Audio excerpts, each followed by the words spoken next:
لە دوای ڕووداوەکانی 16 ئۆکتۆبەرەوە ڕێگەی هەولێر پردێ بەڕووی هاتوچەی هاوڵاتیاندا داخرا بۆ جێگرەوەی ڕێگەی پردێ کۆیە تەقتە کرا بە ڕێگەی سەرەکی و هامشۆی بەردەوامی بار هەڵگرەکان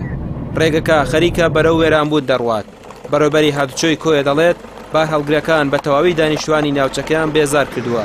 زیانێکی زۆریان بە ڕێگەوبانەکان گەیاندووە ڕووداوی هاتوچۆش زیادی کردووە. دیارە لە دوای 16 ئۆکتۆبەرەوە بەهۆی ئەو گرفتە ئەسکەری و سیاسی کە لە نێوان حکومەتی هەرێم و حکومەتی بەغداد دروست بوو بۆ هۆی جیرانی ڕێگای هەولێر کەرکووک ئەمەش زیاتر گرفتەکە بەدەرکات لەو کاتێک کە ئەم ڕێگایە ژیرا و هەموو ئاراسەکان ڕووە و ڕێگای هەولێر کۆیە بوو کە دەتوان بڵێم ڕێگای کۆیە بووە دەواازەک لە بۆ کردنەوەی بەڕووی ڕێگای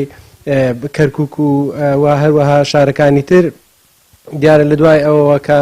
دەبینین بەداخۆ ڕووداوەکان زیادیان کردیە بەڕاستی لە سەدا 20 ڕووداوەکان زیادی کردیە هەروەها برینداریش زیادی کردیە جگە لەوەش کە زیانێکی یەکجار زۆر بەو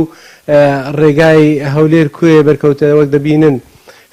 چاڵ و سۆرێکی یەکجار زۆری لێ دروست بۆ ئەم ڕێگایە دەتوانم بڵێم ئەگەر وا بڕوا بە 3-4 مانجی تر ئەم ڕێگایە دەتوان بڵێم پەچی دەکەوی.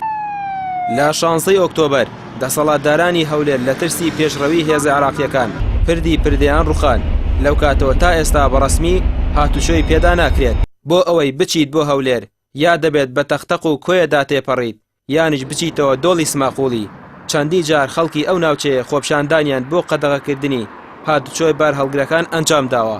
ئێمە لە سلێمانی و بارەکەین بۆ هەولێر ئێمە ئاسن بارەکەین ڕۆژانە چەمەتۆی پیادێ تەنکەری پیادێ بەڕاستی ئەم ڕێگایەکی زۆر قەڵەباڵغە جادەکەش یەکسایدە وەکو یەکسایدە زۆر تەسکیشە بینی کۆیە دیێگەڵە زۆر خراپە کۆیە گۆبتەپە کۆیە سلێمانیمانە زۆر ڕێگایەکی زۆر خراپ.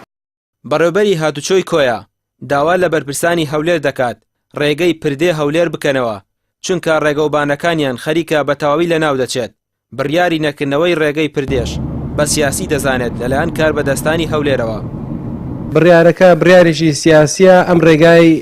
کەرکووک پردێ ئەگەر سیاسی نەبی نازانم ئێوە چ ناوێکی لێدەنێن چونکە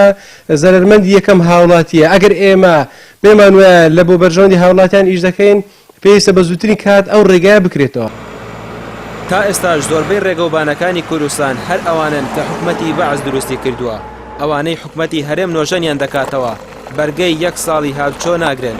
ڕێگەی کۆیە و تەختەقیش چەند جارێک نۆژەن کراونەتەوە بەڵام زیاتر پینە و پەڕۆ بووە کێڵگەی نەوتی تەختەقی جگە لە زیان بۆ ڕێگەوبانەکان و ژینگەی شارەکە